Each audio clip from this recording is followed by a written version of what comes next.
Vocês conseguem imaginar o que é acordar todos os dias sabendo que seu corpo não pertence a você? Que cada respiração que tomam é permitida por homens que os veem como propriedade, como objeto que pode ser usado, quebrado e descartado quando não servir mais. Meu nome é Valentina Campos Rodrigues, tenho 81 anos e durante 16 anos da minha vida fui oficialmente escrava sexual de uma família inteira. Não estou falando de escravidão no sentido histórico que vocês conhecem, dos livros. Estou falando de escravidão moderna, refinada, legalizada, através de um casamento que, na verdade, era um contrato de posse humana.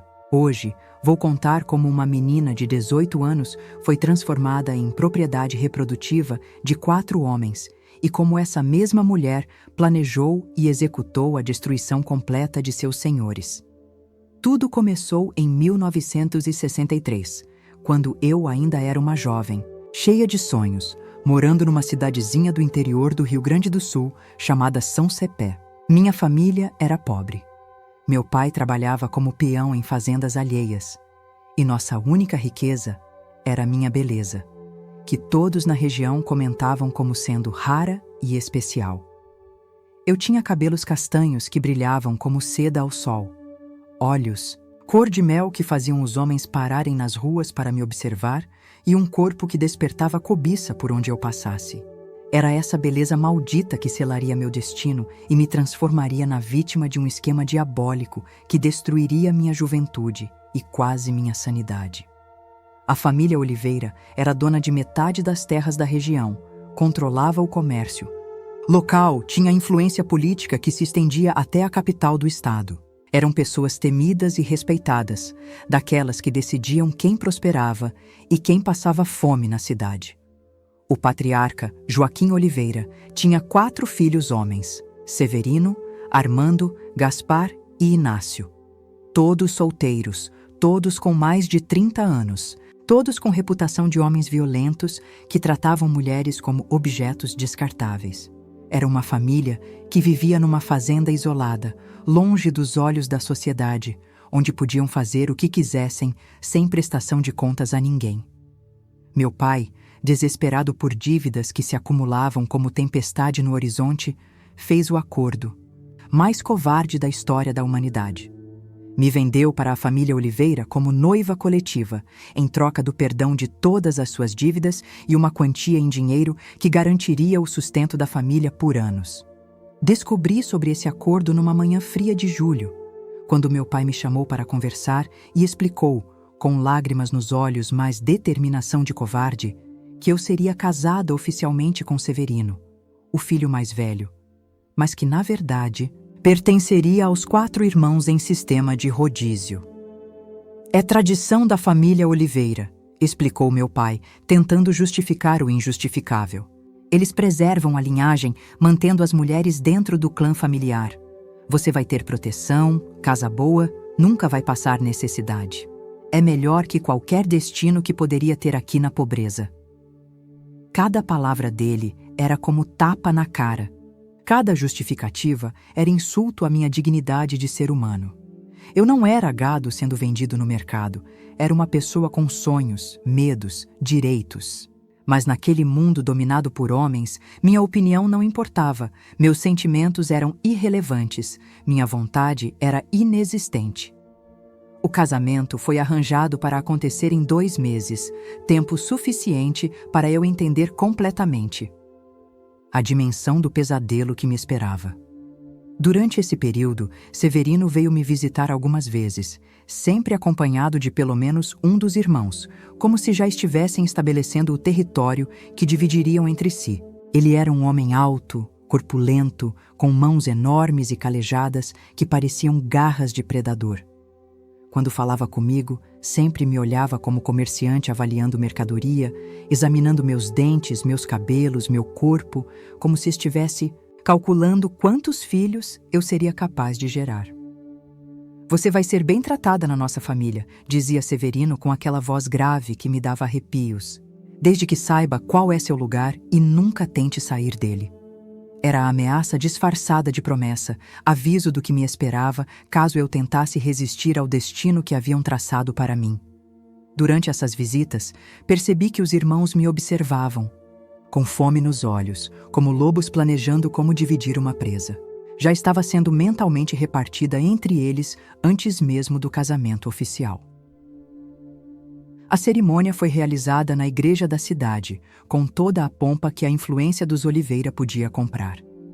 Eu estava vestida de branco, representando uma pureza que logo seria destruída, carregando um buquê que tremia nas minhas mãos, não pela emoção do amor, mas pelo terror do que me aguardava. Durante toda a cerimônia, senti como se estivesse no meu próprio funeral, como se a Valentina livre e sonhadora estivesse sendo enterrada para dar lugar a uma escrava sem nome nem vontade própria. A festa de casamento foi celebrada na fazenda dos Oliveira, um lugar isolado que ficava a quase 30 quilômetros da cidade mais próxima. Era uma propriedade imensa, com casa grande de 2 andares, senzalas antigas que agora serviam de depósito, currais enormes e uma sensação de abandono e tristeza que parecia impregnar cada pedra, cada árvore, cada canto daquele lugar maldito. Durante a festa, observei como os 4 irmãos me olhavam, cada um já mentalmente planejando como seria sua semana comigo, que tipo de humilhações me infligiria, que tipo de sofrimento encontraria prazer em causar. A noite de núpcias foi o primeiro capítulo de um livro de horror que duraria 16 anos. Severino me levou para o quarto principal da casa, um ambiente escuro com móveis pesados e um cheiro de mofo que me dava náusea. Não houve carinho, não houve gentileza, não houve consideração pela minha inexperiência ou pelo meu medo. Fui violentada com uma brutalidade que eu não sabia que existia, tratada como objeto que existe apenas para satisfazer os desejos masculinos mais primitivos e cruéis. No dia seguinte ao casamento, Dona Eulália, a mãe dos 4 demônios, me explicou as regras do sistema que governaria minha vida a partir daquele momento. Era uma mulher seca como graveto, com olhos frios como pedra de rio e um sorriso que nunca chegava ao coração. Minha filha, disse ela com falsa doçura, você agora faz parte da tradição mais sagrada da família Oliveira. Vai ser responsabilidade de todos os meus filhos, vai dar continuidade à nossa linhagem, vai ser protegida e cuidada por 4 homens fortes. Era assim que eles justificavam aquela monstruosidade, como tradição familiar, como proteção, como honra. Na realidade, era escravidão sexual sistematizada, era a redução de um ser humano à função reprodutiva, era a transformação de uma mulher em propriedade coletiva. Dona Eulália me explicou que eu passaria 1 semana por mês na casa de cada filho, servindo como esposa, doméstica, objeto sexual e qualquer outra função que eles decidissem que eu deveria cumprir. Era um calendário do horror, onde cada dia tinha seu sofrimento específico, sua humilhação particular. A primeira semana com Armando foi um massacre que quase me matou. Ele me tratava literalmente como animal doméstico, me obrigava a comer. No chão, a dormir amarrada numa corrente curta no pé da cama, a trabalhar na limpeza da casa desde antes do amanhecer até depois da meia-noite. Armando gostava de me bater com chicote de couro, dizia que isso me tornava mais obediente, mais dócil, mais adequada para servir aos homens da família. Durante as noites, me violentava de formas que eu prefiro não descrever, sempre repetindo que eu não passava de um animal reprodutor que tinha que aprender a agradar seus donos. Gaspar era diferente de Armando, mas não menos cruel. Ele era o intelectual da família, tinha estudado na capital e gostava de usar sua educação como ferramenta de tortura psicológica. Durante suas semanas comigo, me obrigava a ficar nua, o tempo todo, dizendo que roupa era privilégio que escravas não mereciam. Me fazia decorar textos humilhantes que eu tinha que recitar todas as manhãs. Eu sou propriedade da família Oliveira. Eu existo apenas para gerar filhos e servir homens. Meu corpo não me pertence, pertence aos meus senhores. Era destruição, mental sistemática, lavagem cerebral calculada para me fazer aceitar que eu não era mais um ser humano, apenas um objeto útil. Gaspar transformou minha mente em campo de batalha, onde minha dignidade ia sendo assassinada, palavra por palavra. Ele me obrigava a estudar livros sobre submissão feminina, sobre o papel da mulher como propriedade do marido, sobre tradições antigas onde esposas eram compartilhadas entre irmãos. Você precisa entender seu lugar na ordem natural das coisas, dizia ele, enquanto me forçava a ler textos que justificavam minha escravidão. Mulher foi criada para servir homem, e você tem a sorte de servir 4 homens superiores em vez de apenas um. Durante as noites com Gaspar, eu era obrigada a participar de rituais macabros, onde ele fingia que éramos amantes apaixonados. Acendia velas, colocava música, sussurrava palavras românticas enquanto me estuprava. Finja que gosta, ordenava no meu ouvido. Finja que escolheu estar aqui, que me ama de verdade. Era tortura psicológica refinada, porque me obrigava a colaborar com minha própria violação, a sorrir enquanto estava sendo destruída por dentro. Quando eu chorava, ele ficava furioso. Não estrague nosso momento romântico, seja grata pela atenção que estou te dando. Inácio era o mais jovem dos 4, mas também o mais imprevisivelmente violento. Ele alternava momentos de falsa gentileza com explosões de crueldade extrema. Durante o dia, me tratava como princesa, me dava presentes, falava sobre um futuro onde fugiríamos juntos e seríamos felizes longe da família. Eu chegava a acreditar nessas promessas, a sonhar com liberdade, até que chegava a noite e ele se transformava num monstro que me torturava de formas que deixavam marcas permanentes, não apenas no meu corpo, mas na minha alma. Você é especial para mim, sussurrava Inácio durante o dia, diferente das outras mulheres. Quando eu juntar dinheiro suficiente, vamos fugir daqui e começar uma vida nova.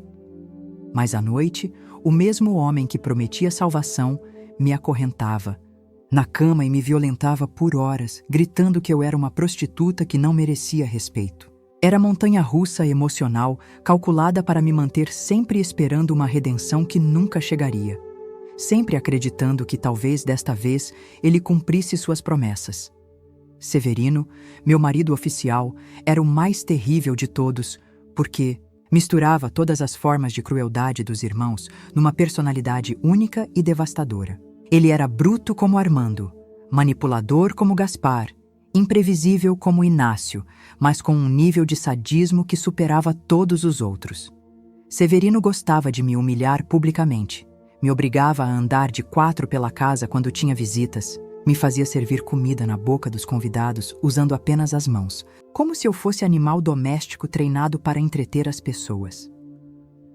Durante os 16 anos que durou meu cativeiro, gerei 10 filhos, 10 crianças que cresceram vendo sua mãe sendo tratada como escrava sexual. Cada gravidez era lembrete vivo da minha condição. Cada criança que nascia era mais uma prova de que meu corpo não me pertencia. Era apenas incubadora para perpetuar a linhagem Oliveira. Eu não sabia qual dos 4 demônios era pai de cada criança, porque todas foram concebidas através de estupros consecutivos que se repetiam semana após semana, sem pausa nem piedade. O primeiro filho nasceu em 1964, um menino que chamei de Lucas, mas que Dona Eulália insistiu em chamar de herdeiro dos Oliveira, como se ele fosse propriedade coletiva da família. Lucas cresceu vendo sua mãe ser humilhada diariamente, e isso moldou sua personalidade de forma terrível. Aos 10 anos, ele já me tratava com desprezo, repetindo as palavras cruéis que ouvia dos padrastos. Era doloroso demais ver meu próprio filho se transformando numa versão jovem dos monstros que me torturavam. Em 1966, nasceram as gêmeas Ana e Beatriz, bebês lindas que eu protegia com ferocidade de leoa, sabendo que um dia elas poderiam sofrer o mesmo destino que eu se não encontrasse. Forma de quebrar aquele ciclo maldito. Depois vieram Carlos em 1968, Diana em 1970, Eduardo em 1972, Fabiana em 1974, Gabriel em 1976, Helena em 1978 e, por último, Igor em 1980, quando eu já tinha 35 anos e meu corpo começava a mostrar sinais de esgotamento total. Cada parto era Milagre de sobrevivência, porque eu não recebia cuidados médicos adequados, apenas a ajuda de uma parteira local que tinha medo de contrariar os Oliveira. Muitas vezes achei que ia morrer durante o trabalho de parto, e parte de mim desejava que isso acontecesse para acabar com todo aquele sofrimento. Mas sempre pensava nos meus filhos e em como eles ficariam ainda mais vulneráveis sem minha proteção. O controle que exerciam sobre mim era total e absoluto. Não podia sair da propriedade sem autorização expressa de um deles. Não podia conversar com estranhos. Não podia nem olhar para outros homens que aparecessem por ali. Tinha sempre alguém me vigiando. Capangas que recebiam ordem para me observar. Empregadas que reportavam cada movimento meu para os patrões. Era como viver numa prisão a céu aberto, onde as grades eram invisíveis, mas mais fortes que ferro. Tentei fugir mais vezes do que consigo contar. A primeira tentativa foi, logo nos primeiros meses de casamento, quando ainda tinha esperança de que alguém me ajudaria. Saí caminhando pela estrada de madrugada, mas não cheguei nem na metade do caminho antes de ser alcançada pelos capangas dos Oliveira, que me trouxeram de volta amarrada como animal. A surra que levei naquele dia quase me matou, e foi quando entendi que não havia escapatória física daquele inferno. Tentei mais dezenas de vezes ao longo dos anos, mas sempre era capturada e punida de forma cada vez mais cruel. Uma vez consegui chegar até a cidade e procurar ajuda do delegado, mas ele era compadre de Severino e me entregou de volta para a família. "Isso aí é problema doméstico", disse ele. "Não é caso de polícia. Volta para casa e seja uma esposa obediente." Na terceira tentativa de fuga, eles soltaram os cachorros atrás de mim como se eu fosse animal selvagem. Agora me digam uma coisa. Vocês conseguem imaginar o desespero de uma mulher que descobriu que não existe salvação, que não tem para onde correr, que a própria sociedade que deveria protegê-la a considera propriedade legítima de seus algozes? Comentem aí embaixo qual sentimento está dominando vocês neste momento, porque o que vem agora vai mostrar como uma escrava pode se transformar na força mais destruidora que existe quando decide lutar por sua liberdade. Se vocês querem descobrir como essa história de horror se transforma numa obra-prima de vingança, inscrevam-se no canal agora mesmo, porque vocês vão precisar de toda a coragem possível para acompanhar o que acontece quando uma mulher oprimida finalmente decide que chegou a hora de seus senhores pagarem por tudo o que fizeram. Foi em 1977, depois de 14 anos sendo propriedade sexual da família Oliveira, que escutei a conversa que mudaria tudo e transformaria a escrava submissa numa assassina implacável. Eu estava limpando o corredor quando ouvi Severino e Gaspar discutindo o futuro das minhas filhas gêmeas, Ana e Beatriz, que estavam com 11 anos e começavam a desenvolver corpos de mulher. Eles falavam sobre preparar as meninas para a tradição familiar, sobre como seria importante mantê-las dentro da linhagem. Oliveira quando completassem 14 anos. "As gêmeas da Valentina estão ficando interessantes", disse Gaspar com aquela voz calculista que me dava nojo. "A Ana especialmente puxou a beleza da mãe quando era nova. Vai ser uma boa reprodutora para continuar nossa linhagem." Severino concordou, acrescentando que era hora de começar a educação sexual das meninas. Explicar para elas qual seria seu papel na família, como deveriam se comportar com os homens que seriam seus futuros donos. Cada palavra era punhalada no meu coração maternal. Eles estavam planejando transformar minhas filhas inocentes nas mesmas escravas sexuais que eu havia me tornado. Ana e Beatriz seriam entregues aos tios quando completassem 14 anos. Seriam violentadas, humilhadas, tratadas como propriedade reprodutiva, exatamente como eu fui durante todos aqueles anos. Era a perpetuação de um ciclo maldito que se estendia, através das gerações, transformando cada mulher da família numa peça de um harém doméstico. "Vamos começar devagar", planejou Severino com frieza diabólica, preparando elas mentalmente, ensinando sobre obediência feminina, sobre como é importante servir aos homens da família. A Valentina pode ajudar nisso, pode ir condicionando as meninas para aceitarem o destino delas sem resistência. A ideia de que eu seria forçada a preparar minhas próprias filhas para o mesmo inferno que eu vivia era insuportável demais para minha sanidade. Naquele exato momento, algo dentro de mim se rompeu definitivamente. A Valentina, submissa e aterrorizada, morreu ali mesmo no corredor, ouvindo aqueles planos diabólicos. E no lugar dela, nasceu uma criatura faminta de vingança, capaz de qualquer coisa para proteger suas filhas e destruir os monstros que a mantinham. Cativa. Não havia mais espaço para lágrimas, para súplicas, para esperanças de salvação externa. Era guerra declarada, e eu seria o soldado, o estrategista e a arma ao mesmo tempo. Comecei a fingir concordar com os planos deles, a representar perfeitamente o papel da escrava obediente que finalmente havia entendido seu lugar no mundo. Sim, meus senhores, dizia eu com submissão falsa. Vou preparar as meninas direitinho, vou ensiná-las a serem esposas dedicadas como eu aprendi a ser. Por dentro, cada palavra era mentira calculada. Cada sorriso era máscara que escondia uma sede de sangue que crescia a cada dia. Durante as semanas seguintes, comecei a observar cada um dos meus algozes com olhos completamente novos. Não eram mais meus senhores temidos, eram alvos a serem estudados, fraquezas a serem exploradas, problemas a serem resolvidos de forma definitiva. Descobri que Armando tinha pressão alta e tomava remédio todos os dias, que Gaspar era alérgico à castanha do Pará, que Inácio sofria de insônia e abusava de calmantes, que Severino bebia como condenado todas as noites. Cada informação era peça valiosa do quebra-cabeças da vingança que eu estava montando mentalmente.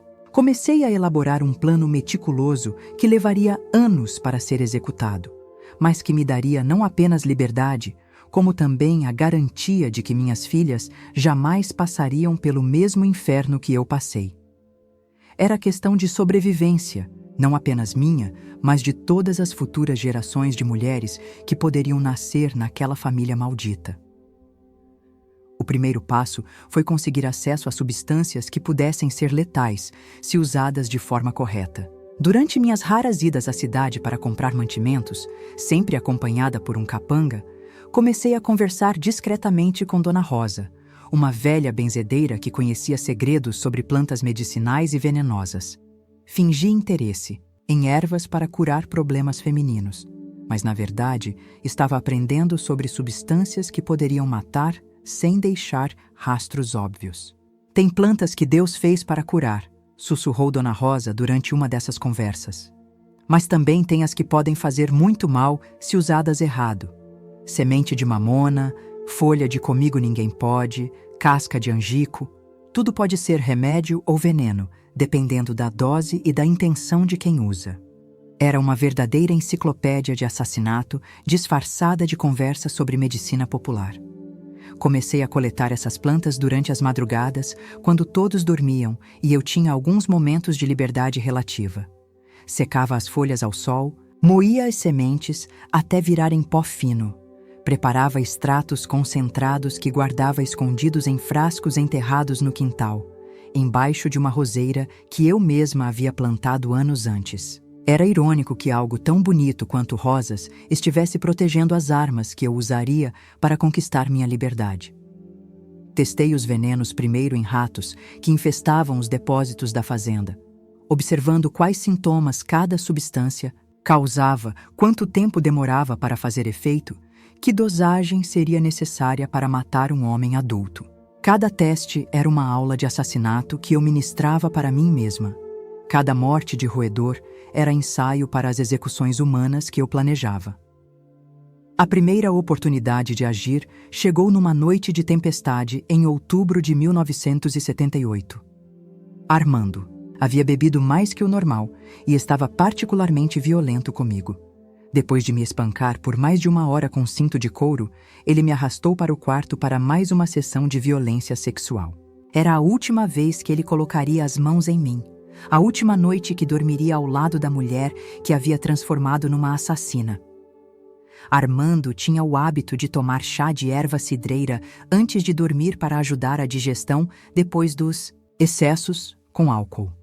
Preparei a bebida como sempre, mas dessa vez adicionei uma dose concentrada de extrato de folhas de Comigo Ninguém Pode, que havia preparado durante semanas. O veneno se dissolveu completamente no chá quente, sem alterar cor nem sabor, invisível como minha raiva que havia crescido durante anos de sofrimento. Bebe enquanto está quente, disse eu entregando a xícara fumegante. Vai fazer bem para o seu estômago depois de tanto álcool. Ele bebeu tudo de uma vez, reclamando apenas que o chá estava mais amargo que o normal. Meu coração batia tão forte que eu tinha certeza de que ele podia escutar, mas Armando estava bêbado demais para perceber qualquer coisa estranha. Os primeiros sintomas começaram cerca de 1 hora depois. Armando começou a reclamar de dor no peito, de falta de ar, de tontura intensa.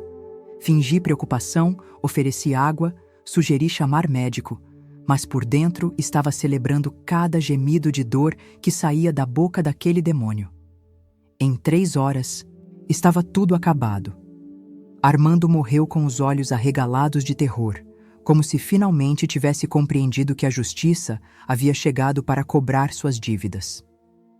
O médico que veio examinar o corpo confirmou morte por ataque cardíaco fulminante, causado pelos excessos com álcool e pelo esforço físico durante a tempestade. Ninguém suspeitou de envenenamento, porque quem suspeitaria de uma escrava sexual aterrorizada que nunca havia mostrado um sinal de rebeldia? Era a primeira vitória na guerra que eu havia declarado contra aquela família maldita. E o sabor da vingança era mais doce que qualquer coisa que eu já havia experimentado na vida. Com a morte de Armando, o sistema de escravidão mudou ligeiramente. Agora, eu passaria aproximadamente 10 dias na casa de cada um dos 3 irmãos restantes. Era um alívio não ter mais aquela corrente no pé da cama, aqueles chicotadas diárias, aquelas humilhações específicas que Armando adorava me infligir. Mas os outros não ficaram mais gentis por causa disso. Pelo contrário, pareciam mais possessivos, mais ciumentos, como se a morte do irmão tivesse despertado neles o medo de perder o que consideravam sua propriedade exclusiva. Durante o velório de Armando, representei perfeitamente o papel da cunhada enlutada. Chorei lágrimas falsas, agradeci as condolências com humildade aparente, mas por dentro estava celebrando minha primeira vitória real em 15 anos de cativeiro. Era apenas o começo da minha vingança, e eu sabia que os próximos seriam ainda mais fáceis, porque ninguém desconfiava de mim. Afinal, como uma escrava sexual poderia representar ameaça para homens tão poderosos? Gaspar seria meu segundo alvo, e sua eliminação exigiria uma abordagem completamente diferente. Ele era observador, calculista, alguém que poderia começar a conectar os pontos se 2 mortes na família acontecessem de forma muito próxima ou óbvia. Esperei quase 1 ano antes de agir, tempo suficiente para que a morte de Armando fosse esquecida e para que eu observasse meticulosamente todos os hábitos alimentares de Gaspar. Descobri que ele tinha alergia severa à castanha do Pará, algo que toda a família sabia e que sempre carregava um remédio para emergências alérgicas no bolso da camisa. Era uma fraqueza perfeita para ser explorada, especialmente porque reações alérgicas fatais são consideradas acidentes naturais, não crimes. O plano que elaborei dependia de timing perfeito e de uma audácia que eu nunca imaginei que possuía. Gaspar tinha o hábito de tomar vitamina de frutas todas as manhãs, sempre preparada por mim com mamão, banana e leite. Era um ritual sagrado, algo que ele nunca deixava de fazer, alegando que era importante para manter a saúde e a energia para disciplinar adequadamente sua propriedade reprodutiva, como ele se referia a mim. A oportunidade perfeita chegou numa manhã de setembro de 1979, quando ele chegou em casa particularmente satisfeito depois de fechar um negócio lucrativo na cidade. Preparei a vitamina como sempre, mas dessa vez adicionei óleo de castanha do Pará puro que havia conseguido através de uma conhecida que trabalhava numa loja de produtos naturais. Misturei apenas algumas gotas, quantidade suficiente para desencadear uma reação alérgica fatal, mas pequena demais para alterar significativamente o sabor da bebida.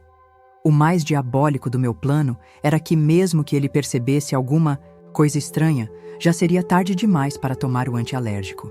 Gaspar bebeu toda a vitamina enquanto lia o jornal na varanda, como fazia todas as manhãs. Fiquei fingindo arrumar a cozinha, mas na verdade observando cada movimento dele, esperando os primeiros sinais da reação alérgica.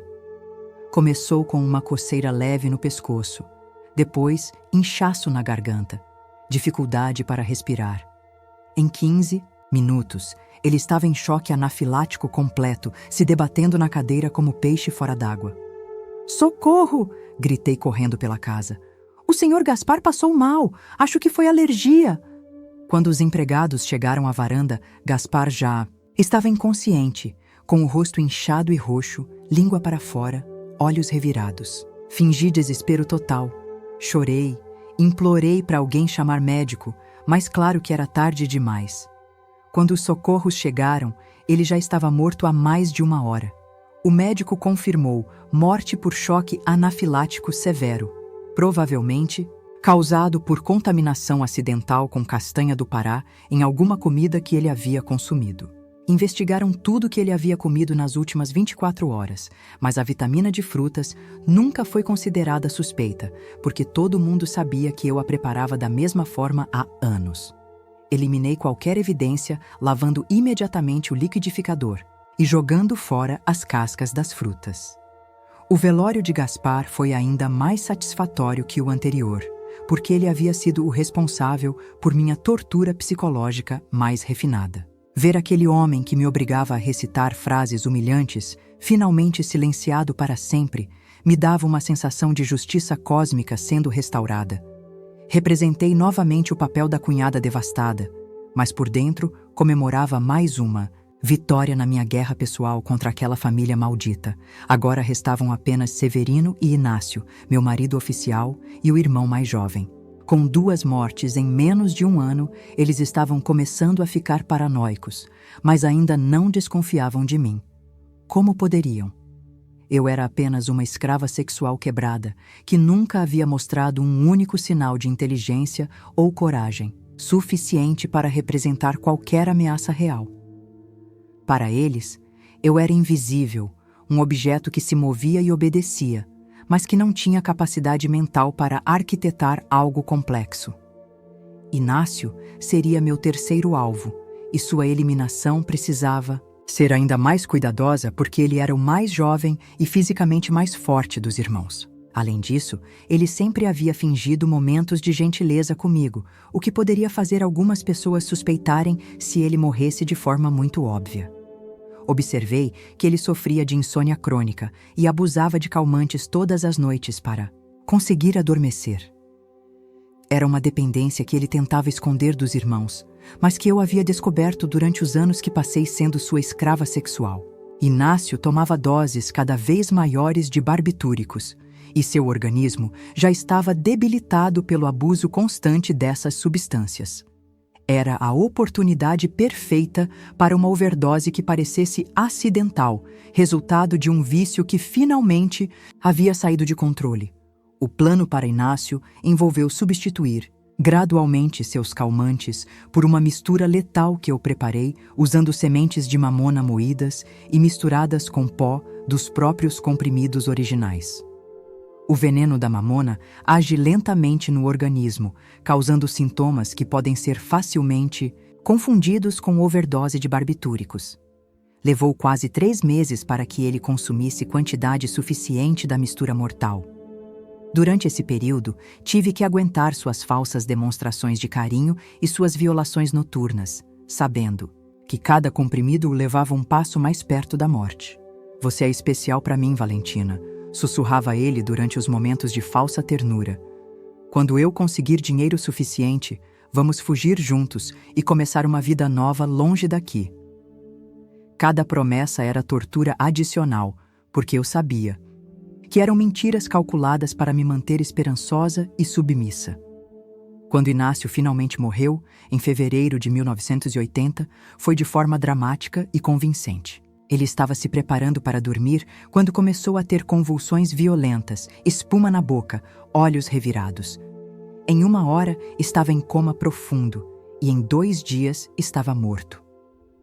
O médico diagnosticou overdose acidental de barbitúricos, agravada pelo uso prolongado e pelo abuso de álcool. Mais uma vez, ninguém suspeitou de assassinato intencional. O sistema agora havia se reduzido drasticamente. Eu passaria 2 semanas por mês na casa grande com Dona Eulália e as crianças, e 2 semanas na casa de Severino, meu último senhor e algoz. Era quase liberdade comparado ao inferno anterior.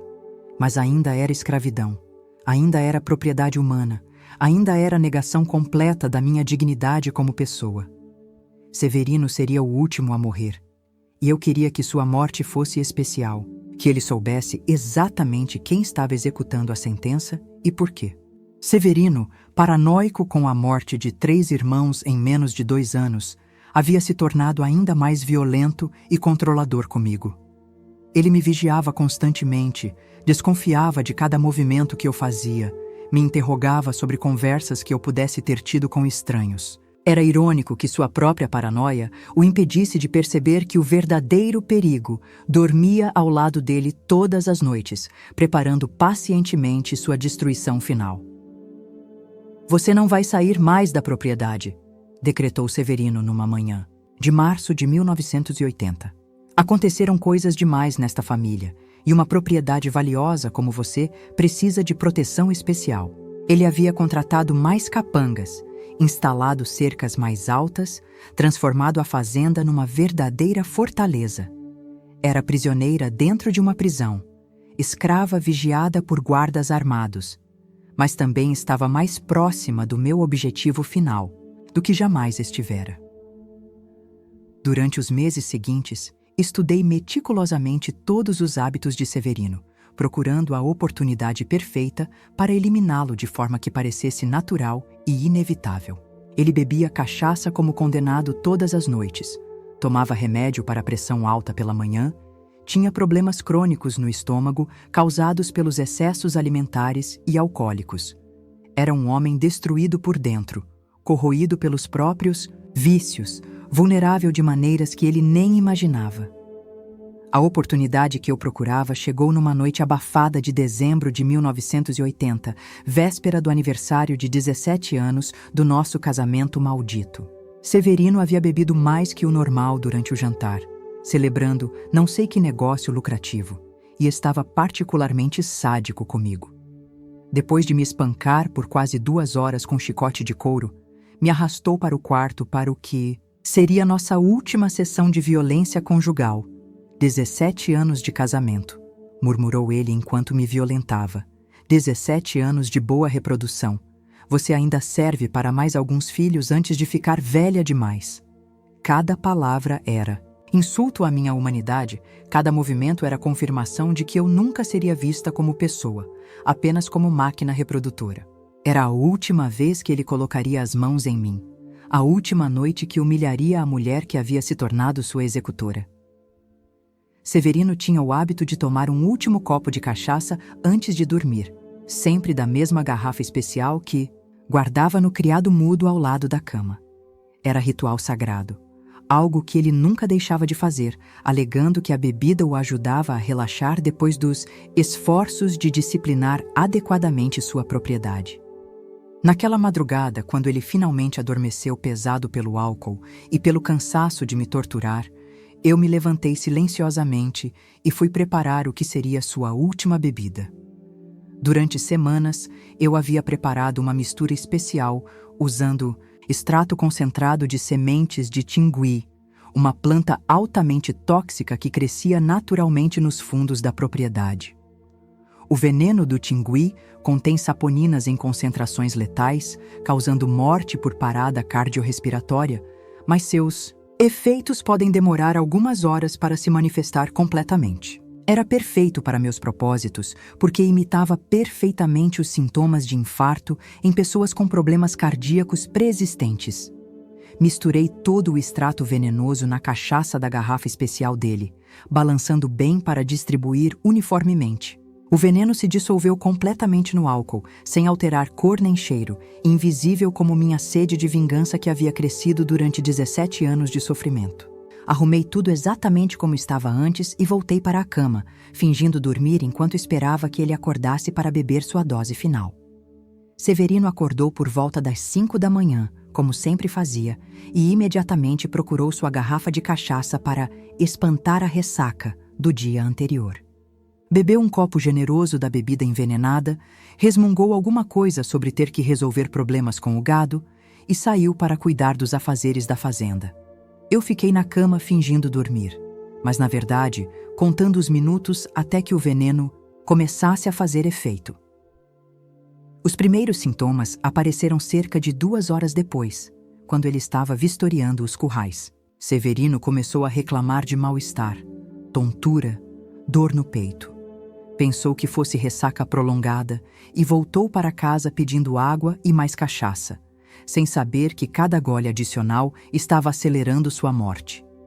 "Prepara um café bem forte", ordenou com aquela voz autoritária que eu não escutaria nunca mais.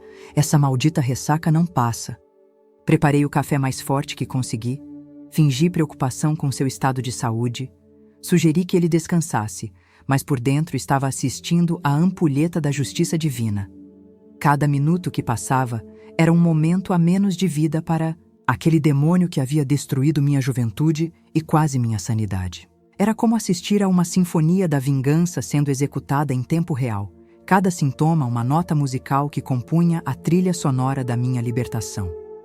Quando os sintomas se agravaram e Severino começou a ter dificuldade para respirar, eu sugeri chamar o médico, mas ele recusou com a arrogância típica dos homens poderosos. "É só mal-estar", resmungou. "Não preciso de médico para curar ressaca." Era essa mesma arrogância que o havia levado a acreditar que podia torturar uma mulher durante 17 anos sem consequências, que podia reduzir um ser humano à condição de propriedade sexual sem que houvesse retribuição. Foi nos últimos momentos de consciência que decidi revelar a verdade para Severino. Quando ele estava lutando para respirar, com os lábios roxos e os olhos vidrados de terror, eu me inclinei sobre ele e sussurrei no seu ouvido: "Todos os seus irmãos morreram pelas minhas mãos, e agora é sua vez. 17 anos de escravidão, sendo vingados em 4 mortes. Foi sua propriedade sexual que se transformou na sua executora." Vi o reconhecimento se formando nos olhos dele, uma mistura de incredulidade e pavor absoluto. "Impossível", murmurou ele com a pouca força que ainda tinha. "Você não passa de uma escrava burra." Mas já era tarde demais para qualquer reação. Severino morreu sabendo exatamente quem havia vencido aquela guerra silenciosa, quem havia se tornado mais inteligente, mais forte, mais determinada que todos os seus algozes juntos. Morreu compreendendo que havia subestimado completamente a capacidade de uma mulher desesperada de se transformar numa força destruidora implacável. O médico que veio examinar o corpo confirmou morte por infarto fulminante, agravado pelos excessos, alcoólicos crônicos e pelo estresse de perder 3 irmãos em pouco tempo. A explicação foi aceita por todos sem questionamento. Porque quem questionaria a morte de um homem conhecido por beber demais e viver sob pressão constante? Eu representei perfeitamente o papel da viúva devastada, chorei nos braços das vizinhas, agradeci as condolências com humildade e tristeza aparentes.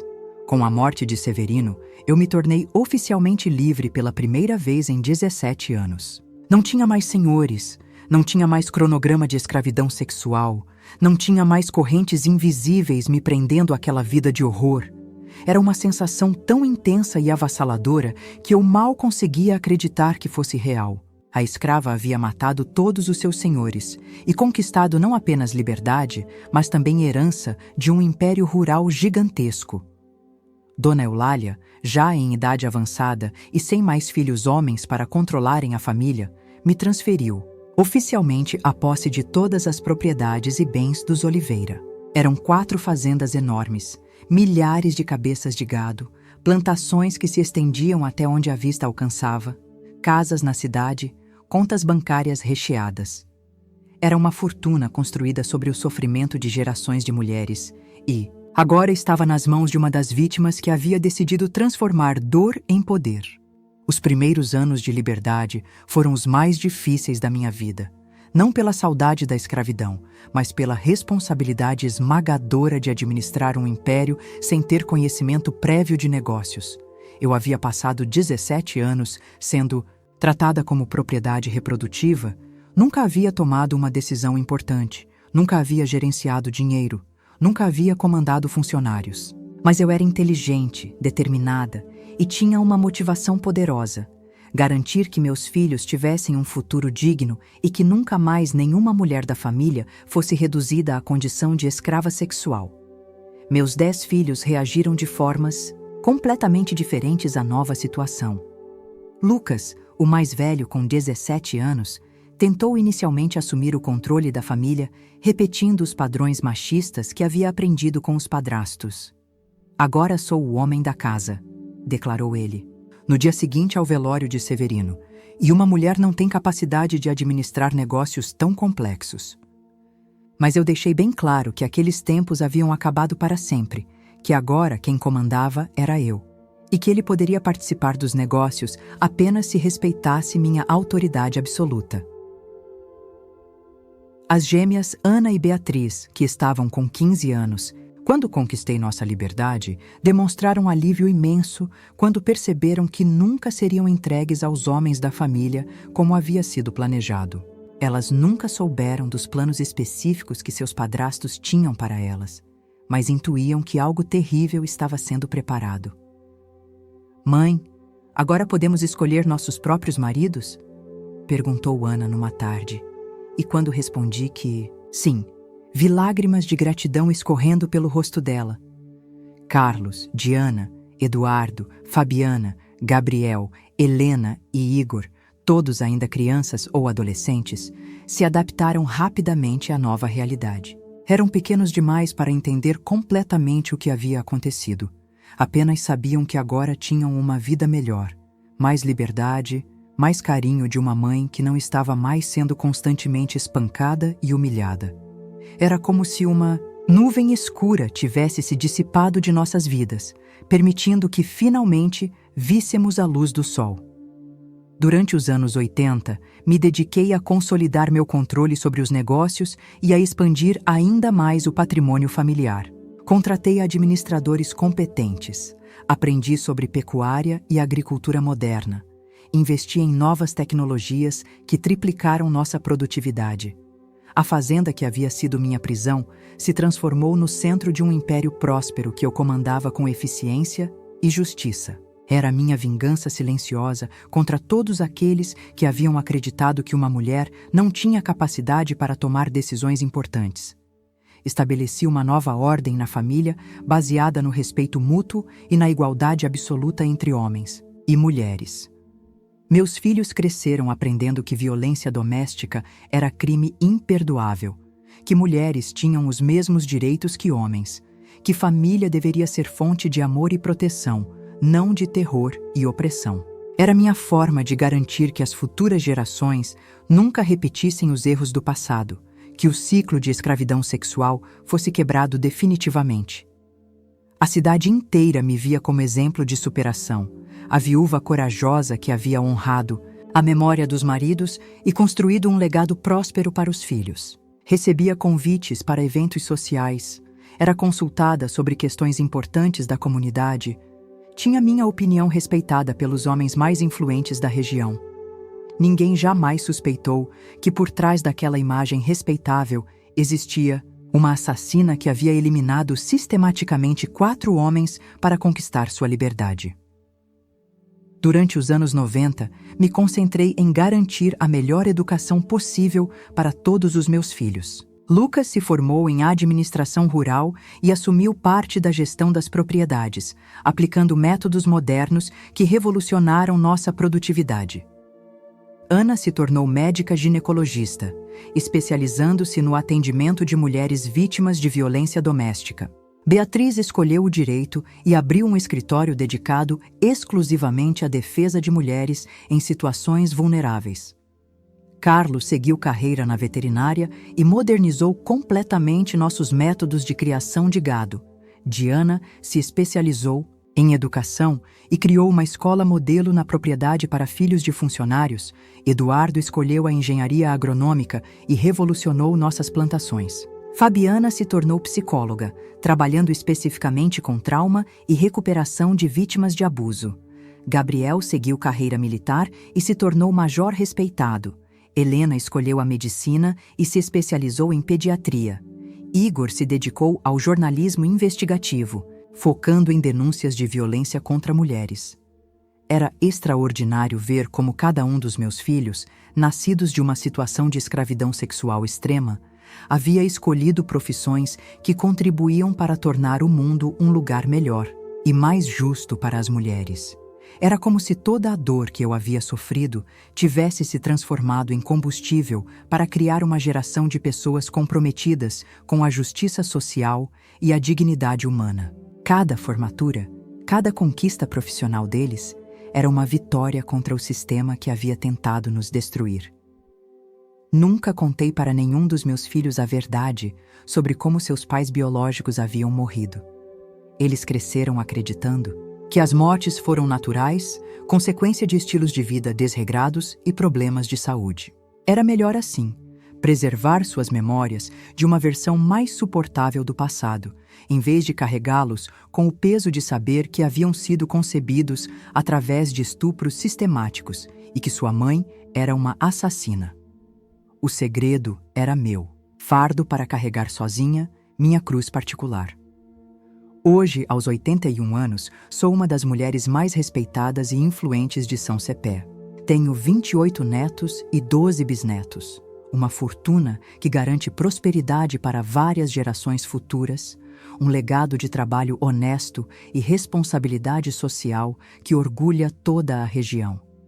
Moro ainda na mesma propriedade onde vivi tantos horrores, mas agora ela é símbolo de vitória, não de sofrimento. Esta varanda onde planejei 4 assassinatos perfeitos é hoje o lugar onde recebo netos para contar histórias e transmitir valores de amor e respeito. Não sinto um pingo de arrependimento pelas mortes que planejei e executei. Cada assassinato foi necessário, cada eliminação foi um ato de justiça em defesa não apenas da minha dignidade, mas da segurança das minhas filhas e de todas as futuras gerações de mulheres da família. Se eu tivesse que viver tudo novamente, faria exatamente as mesmas escolhas. Mataria os 4 demônios da mesma forma, sem hesitação nem remorso. Minha história prova que uma escrava sexual pode se transformar na força mais destruidora que existe quando decide lutar por sua liberdade. Prova que vingança, quando executada com inteligência e paciência, pode ser o instrumento de uma justiça superior que transcende as limitações das leis humanas. Os 4 homens que me trataram como propriedade durante 17 anos pagaram com suas vidas pela maldade que espalharam. E eu conquistei não apenas liberdade, mas riqueza, respeito e uma família feliz construída sobre os escombros do meu sofrimento.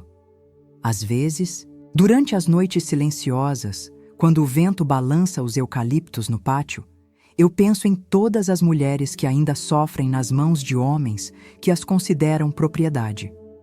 Quantas delas têm coragem de reagir? Quantas descobrem, como eu, descobri que às vezes a única forma de quebrar correntes invisíveis é eliminando fisicamente quem as mantém presas? Não estou aconselhando ninguém a seguir meu exemplo, mas também não posso negar que foi a única solução viável para uma situação onde não existiam outras alternativas. Vocês que chegaram até aqui, que tiveram coragem de escutar uma história tão pesada sobre escravidão sexual e vingança, me contem. Como essa narrativa mudou sua perspectiva sobre os limites do que uma pessoa é capaz de fazer quando é reduzida à condição de propriedade? O que aprenderam sobre a força que pode surgir do desespero mais absoluto? Compartilhem comigo e com toda a nossa comunidade suas reflexões, suas próprias experiências de superação, suas histórias de como encontraram força para enfrentar situações impossíveis. Se vocês gostaram dessa jornada intensa que fizemos juntos, se querem continuar explorando os mistérios mais profundos da resistência humana, então se tornem parte da nossa família. Aqui vocês sempre encontrarão um lugar seguro para compartilhar, para aprender, para descobrir que tipo de guerreiros vocês realmente são quando a vida os desafia além de qualquer limite imaginável. Inscrevam-se e venham conosco desvendar histórias que mostram que, mesmo nas trevas mais profundas, sempre existe uma fagulha de luz capaz de incendiar todo um império de opressão. Sua morte fosse especial, que ele soubesse exatamente quem estava executando a sentença e por quê.